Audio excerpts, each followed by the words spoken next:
શ્રી ગણેશાય નમઃ. મંગલમ ભગવાન વિષ્ણુ મંગલમ ગરુડ ધ્વજ મંગલમ પુંડરીકાક્ષો મંગલાયતનો હરિ સર્વ મંગલ માંગલ્યે શિવે સર્વાર્થ સાધિકે શરણ્યે ત્રંબકે ગૌરી નારાયણી નમોસ્તુતે. સર્વ દર્શક મિત્રો સુપ્રભાત, જય ગણેશ. વી ટીવીની વિશેષ રજૂઆત ભવિષ્ય દર્શન કાર્યક્રમ. મિત્રો, જ્ઞાન, આધ્યાત્મિકતા અને જ્યોતિષના આ ત્રિવેણી સંગમમાં હું ડોક્ટર મહેન્દ્ર પંડ્યા આપ સૌનું હાર્દિક સ્વાગત કરું છું. પંચાંગની સાથે સાથે દરરોજની જેમ નવી વાત કરવી છે આપણે મંગળ વિશે.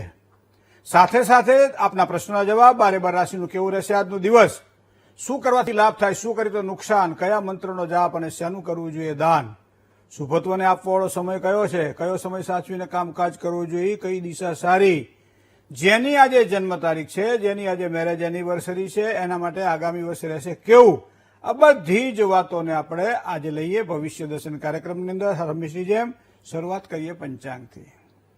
તદેવ લગ્નમ સુદિનમ તદેવ તારાબલમ ચંદ્રબલમ તદેવ વિદ્યાબલમ દેવબલમ તદેવ લક્ષ્મીપતે તે દ્રિયુગમ સ્મરામી. 19/5/2026 અને આજે મંગળવાર છે.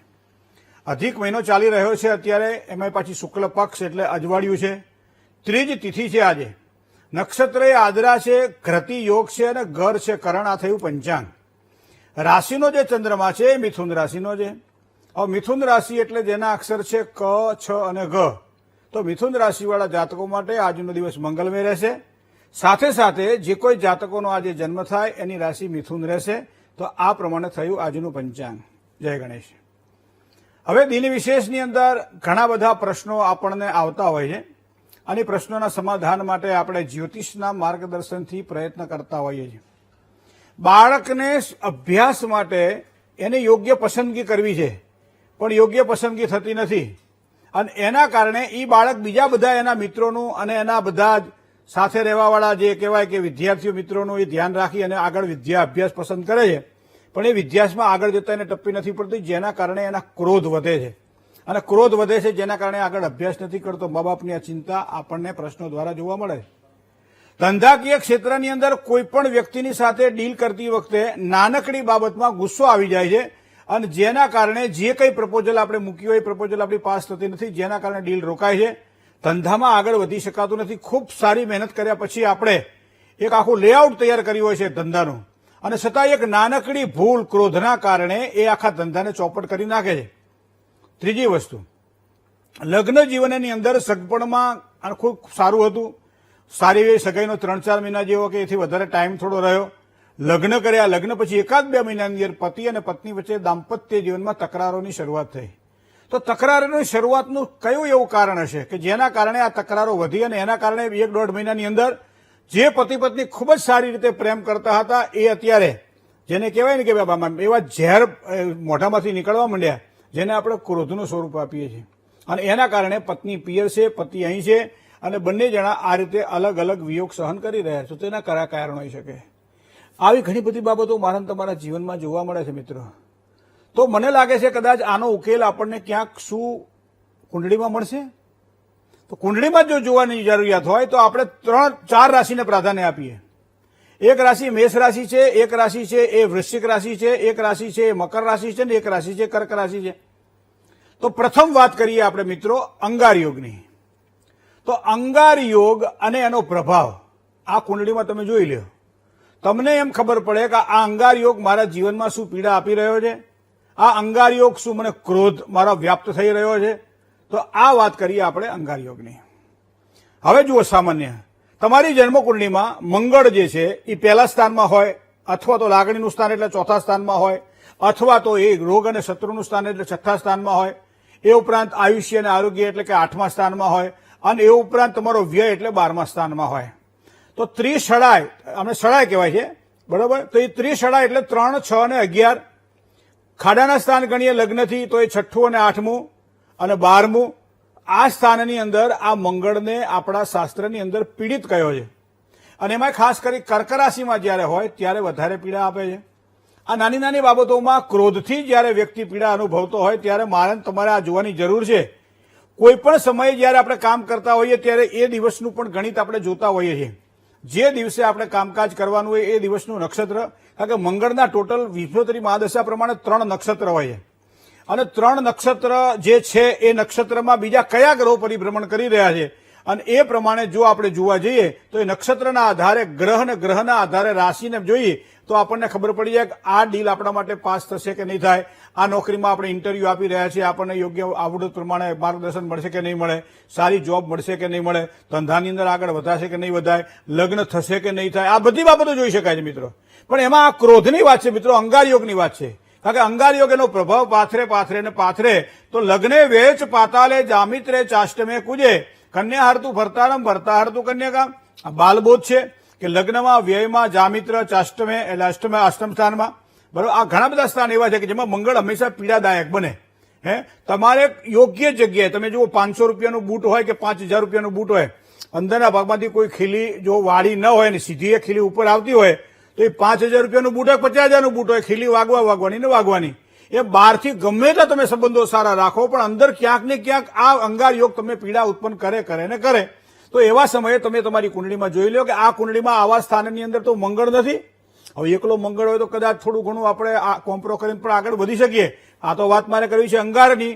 આમ તો સામાન્ય રીતે મંગળનું બીજું નામ જ અંગાર છે અને એટલા માટે એને અંગાર કે અંગારકો યમશ્ચેવ, આ જે આપણે મંગળના નામ છે ને 22 નામ, એમાં અંગારક પણ નામ છે. તો અંગારકો યમશ્ચેવ એ આખી એની પ્રાણી. તો હવે અહીંયા તમે વાત કરો છો કે અંગાર યોગ જો હોય પણ એ તીવ્રતા ક્યારે પકડે? તીવ્રતા ત્યારે પકડે તમને જુઓ, શિયાળાનો તડકો તમને કોણો લાગે, ઉનાળાનો તડકો તમને તીખો લાગે અને ચોમાસાનો તડકો તમને શીતળ લાગે. એક જ તડકો, એક જ તાપ, એક જ સૂર્યનારાયણ હોય પણ ઋતુ પ્રમાણે જે પ્રમાણે અલગ અલગ બદલાય એમ એક જ આ મંગળ ક્યારેક પીડા આપે, ખરો ક્યારેક ના પણ આપે. એમની વિંશોત્તરી મહાદશાની અંદર અંતર પ્રત્યંતર દશાની અંદર સારા પરિણામો આપે, ઘણી વખત એ પરિણામ ના પણ ખોટા મળે. પણ જો આ મંગળ તમારો સૂર્ય સાથે જોડાયેલો હોય તો અહર્નિશ તમારા નાકના ટેરવા ઉપર જ તમારો ક્રોધ રહેશે. કોઈ પણ વ્યક્તિ બોલાયો નથી, બતાવ્યો નથી કે એનો ક્રોધ ફાટ્યો નથી. ગમે એવી તમે સારી સલાહ આપવાની વાત કરો ને એના હારા માટે વાત કરો તમે તો એ સામેલો મને બધી ખબર પડે એમને, તું બહુ અમારામાં ડાયો થઈશ નહીં. આવા વાતવાળા મંગળવાળા જોવા મળે છે આપણને. શું કામ કે મંગળ સાથે બેઠેલો આ સૂર્ય જે છે ને એ અંગાર યોગ કરી રહ્યો છે. ઘરની અંદર તમે જોજો હાહુ વહુની વચ્ચે વાત થતી હોય ત્યારે, દીકરી અને મા વચ્ચે વાત થતી હોય ત્યારે, પિતા અને પુત્ર વચ્ચે વાત થતી હોય ત્યારે, કર્મચારી અને એના બોસ વચ્ચે વાત થતી હોય ત્યારે, તમારા કોઈ પણ વડીલ સાથે વાત થતી હોય ત્યારે આ અંગાર યોગ જો સૂર્ય સાથે જયારે મંગળનો મેળાપીપણો હોય તો આવા સમયે મોટા વ્યક્તિઓ અથવા ઘરની અંદર સાથે રહેવાવાળા વ્યક્તિઓ સાથે વારંવાર કંકાસ તમને જોવા મળશે. અને એટલા માટે જ અહીંયા કુંડળીમાં મંગળને પ્રાધાન્ય આપવામાં આવે છે અને એટલા માટે જ કુંડળીની અંદર આ અંગાર યોગને પણ ધ્યાનમાં રાખવામાં આવે છે. હવે બીજી વાત તમને કરું કે ભાગ્યોદયની જે વાત જો કરવામાં આવે તો ભાગ્યોદયમાં જે સ્વભાવનું જે મહત્વ છે એ સ્વભાવનું મહત્વ શું આ અંગાર યોગના કારણે જાણી શકાય? હા, ભાગ્યોદયની અંદર સ્વભાવનું મહત્વ એટલા માટે જાણવું પડે છે કારણ કે ભાગ્યોદય જયારે થવાનો હોય એવા સમયે તમારો ક્રોધ તમારા ઉપર હાવી થઈ જાય તો એ તમારું કામ સરળ થાય નહીં.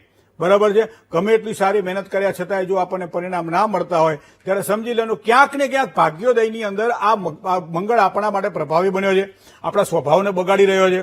ધીમે ધીમે કામકાજ કરવા જઈએ સફળતા ના મળે એટલે માણસ દિવસે વધારે ક્રોધી થતો જાય. પછી આમ તો બહાર જાય તો વાંધો નહીં, બહાર ક્રોધ કરે તો વાંધો નહીં, પણ બહારનું આખું ફ્રસ્ટ્રેશન ઘરે લઈને આવે અને ઘરે ક્રોધ ઉત્પન્ન કરે. પછી પાણી તમે એને આપો તો કે નથી પીવું પાણી, હવે પાણી પીને આવ્યા. શું કામ કે ફ્રસ્ટ્રેશન છે બહારનું, એ મંગળ આપે છે મિત્રો. મંગળના ફ્રસ્ટ્રેશનના કારણે શું થાય છે? પરિવારની અંદર બાળકો ઉપર તમારા ક્રોધની અસર થાય અને બાળકો પછી તમારા જેવા થાય, ક્રોધી થાય. પછી આપણે કે અમારું સંતાન ક્રોધ બહુ કરે પણ એ તો બાપાનું માનવું જોઈએ, દીકરો શીખે, સ્વાભાવિક છે. પણ મારી કુંડલીમાં રહેલા આ મંગળને મારે જોવો રહ્યો કે ભાગ્યોદયની અંદર આ સ્વભાવની અંદર મારો મંગળ મારો સૂર્ય સાથે જોડાયેલો છે. હા, એથી તમને વિશેષ વાત કરું, મંગળ જયારે શનિ સાથે જોડાયેલો હોય, મંગળ જયારે રાહુ સાથે અંશાત્મક દ્રષ્ટિએ જયારે જોડાયેલો હોય ત્યારે આ યોગ વિપરીત દશા ઉભી કરે. દહીંને તો બધા મેળવે છે, બરાબર ને? દૂધમાં સામાન્ય રીતે મેળવણ નાખી સીબું ઢાંકીને મૂકી દો તમે એટલે હવારમાં દહીં ઢેફા જેવું થઈ જાય ને. પણ ક્યારેક આ દહીં આ ઉનાળાના ગરમીના કારણે ખટાશે પકડી લે છે. તો એનો મતલબ એવો થાય કે મેળવણની અંદર જે આપણે ગરમ કરી જે કઈ બહેનોની પ્રણાલી છે આ બધી, મારે આમાં બહુ પડવું નથી, પણ મૂળ મુદ્દે એ બહેનોને ખબર છે કે કઈ રીતે થાય. તો અહીંયા કુંડળીની અંદર પણ મારા સ્વભાવને સુધારવા માટે મારે આ મંગળને જોવો પડશે. બીજી વસ્તુ તમને કહું, અમુક લોકો છે ને એ તમને સ્વભાવમાં થોડા ઉતાવળિયા જોવા મળશે અને ઉતાવળિયા સ્વભાવવાળા વ્યક્તિઓ કેવા ખબર છે? પોતાની ઉર્જાને ઓછી કરી નાખે. તો અહીંયા ત્રીજી વાત આ છે કે ઉતાવળીયો સ્વભાવ આપણી ઉર્જાને ઓછી કરી નાખે છે. ઉતાવળા દોડીને કામ કરીને આગળ જઈને બેસી જઈએ પછી થાય હજી કલાકની વાર છે તો એ કલાક દરમિયાન ક્રોધ આવે કે ના આવે? કોઈ પણ વ્યક્તિ આપણને બોલાવે 1 વાગે તમે મળી જજો અને 2-2:30 વાગ્યા સુધી આપણને મોઢું ના બતાવે, ક્રોધ આવે કે ના આવે? પણ એમાં ઉતાવળ આપણી છે. એને તો આપણને 2 થી 2:30 જ કીધું હતું, પણ આપણે 1:30 વાગે પહોંચી ગયા તો આપણી ઉતાવળ નુકસાન કરાવે. ઘણી વખત કોઈ કામ કરવામાં, ધંધો કરવામાં આપણને એમ થાય કે આમાં લાભ થવાનો છે, ઉતાવળ કરીએ, આ કોકને પૈસો આપવાનો છે, સારું આપણને વળતર મળી રહ્યું છે, પૈસો આપીએ તો આ ઉતાવળ કરી કહેવાય. મિત્રો, ઘણી વખત લગ્ન જીવનની અંદર પણ એવું બને કે પતિ પત્નીની પસંદગીની અંદર પણ ક્યારેક અમુક જોજો અમુક લોકો તો કહેતા હોય છે કે ભાઈ અમારે તો અઠવાડિયાની અંદર ઉકેલ કરી લાવવાનો છે, અમારે તો 2 મહિનાની અંદર લગ્ન કરી નાખવાના છે. આ ઉતાવળિયાપણું થયું. શું કામ? કે એકબીજાને હજી ઓળખતા નથી, જાણતા નથી, એકબીજાને સમજી શકતા નથી. અને એવા સમયે આપણે લગ્નના બંધનથી જો બંધાઈ જઈએ, જયારે મેચ્યોર હોઈએ ત્યારે બહુ તકલીફ ઉભી કરાવડાવે. તો આ ઉતાવળિયાપણું અંદર શરીરમાં જે એનર્જી છે, મંગળ જે છે એ ઉર્જા છે અને ઉર્જાને આ મંગળ ખેંચી લે છે.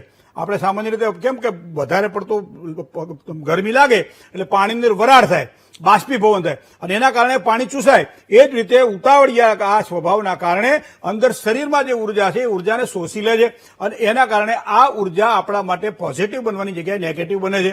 તો આ વસ્તુ કુંડળીના આધારે મિત્રો આપણે જોઈ શકાય છે. અને છેલ્લી અને અગત્યની વાત તમને કહું કે કયા યોગો એવા કુંડળીમાં હોય કે જેના કારણે વ્યક્તિને પરેશાની રહેતી હોય. તો કયા યોગો કુંડળીમાં હોય ત્યારે વ્યક્તિ દુઃખી થતો હોય.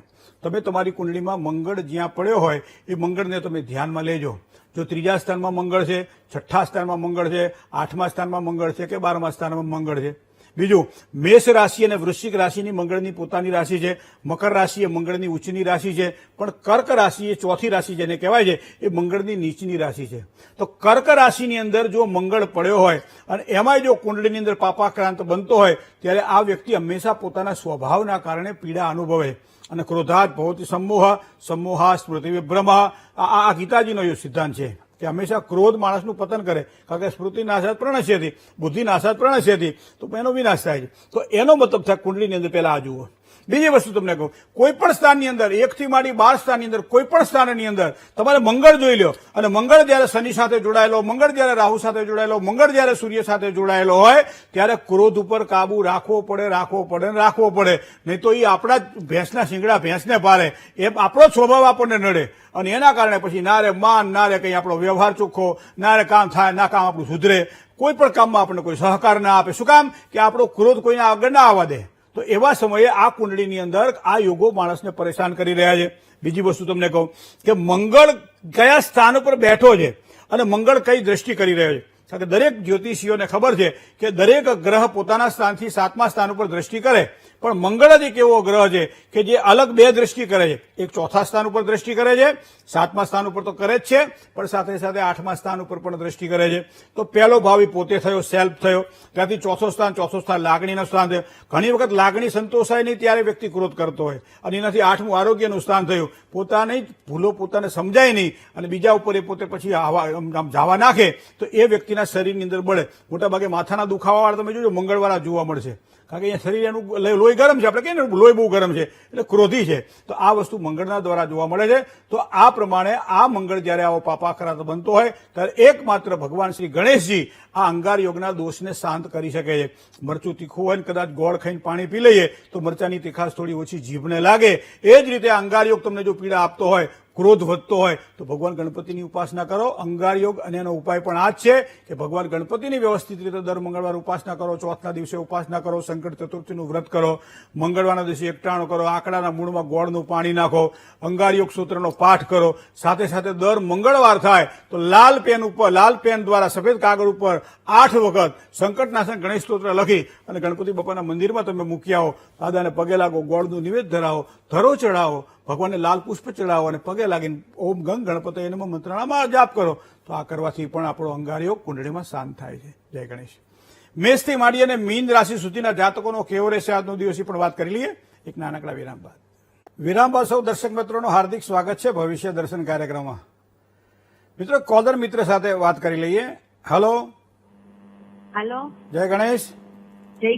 મારા ભાઈ વિશે પૂછવું છે. હા. નામ છે હરિશ્ચંદ્રસિંહ ગોહિલ. બરાબર. તારીખ છે 21/7/2001. સમય છે 11:05 રાતે. બરાબર. જન્મ સ્થળ છે અંજાર. અંજાર, બરાબર. શું પ્રશ્ન હતો? છે મારે માગ આવે છે પણ પછી આગળ કઈ વાત હાલતી નથી. માંગા આવે છે ને વાત નથી હાલતી? આગળ કઈ વાત નથી હાલતી. આમ માગ આવે ખરા, વાત કરે બધા કે આ જગ્યાએ છે પણ પછી આગળ કઈ વાત ન હાલે. શુક્ર, ક્રોધ બહુ આવે છે અને આમ ઉતાવળ, કામમાં બહુ ઉતાવળે બહુ કરે છે. હા, એટલે મેં વાત કરી ને કે શુક્ર છે ને એ શનિ સાથે જોડાયેલો છે તૃતીય પરાક્રમ સ્થાનમાં, અને 7મા સ્થાનનો સ્વામી બુધ છે. તો બુધ અહીંયા લગ્ન પ્રમાણે જોવા જાય તો મીન લગ્ન તો 4થા સ્થાનમાં બુધ આવ્યો. હવે આ બુધ ગુરુ સાથે જોડાયેલો છે. ગુરુ અહીંયા અધિશત્રુ બને છે, કારણ કે એ પોતે મિથુન રાશિમાં પણ છે એટલે શત્રુ ક્ષેત્રી તો છે જ, પણ અધિશત્રુ પણ બને છે પંચધા મૈત્રી પ્રમાણે. હવે આ ગુરુ પાછો રાહુ સાથે જોડાયેલો છે, એટલે આ બધી વસ્તુઓ ભેગી થઈ છે. બીજી વસ્તુ તમને કુંડળીની અંદર કહું કે સૂર્ય અને ચંદ્ર ભેગા બેઠેલા છે, મતલબ કે એનો જન્મ શ્રાવણ મહિનાના શુક્લ પક્ષની બીજનો થયો છે, એટલે અમાસ પછીની આ બીજ છે, બરાબર છે. આ બધી વસ્તુને ધ્યાનમાં રાખીએ આપણે. તો હું તો તમને ખાલી એટલી વસ્તુ કહીશ કે એના માટે સારા માગા આવે અને વ્યવસ્થિત કામ આગળ વધે એના માટે બુધની વીંટી પહેરાવો તમે. બીજું, બુધવારના દિવસે મગ ખાઈને એકટાણું કરાવડાવો તમે. બુધવારના દિવસે મગનું ભોજન કરે, સાથે સાથે મગનું દાન કરે. બુધવારના દિવસે ભગવાન ગણપતિને ધરો ચડાવે. આ બધું કરવાથી એને સારા પરિણામ પ્રાપ્ત થશે. આમ તો એને હજી વર્ષ થયા છે 25 અને 26મા વર્ષે એટલે 3 મહિના પછી એના લગ્ન યોગ શરૂ થાય છે. જય ગણેશ. બીજા એક કોલર મિત્ર સાથે પણ વાત કરી જ લઈએ. હલો, જય ગણેશ. જય ગણેશ. મારે મારા બાબા વિશે પૂછ. જન્મ તારીખ 14/4/2001. 14/4/2001. સમય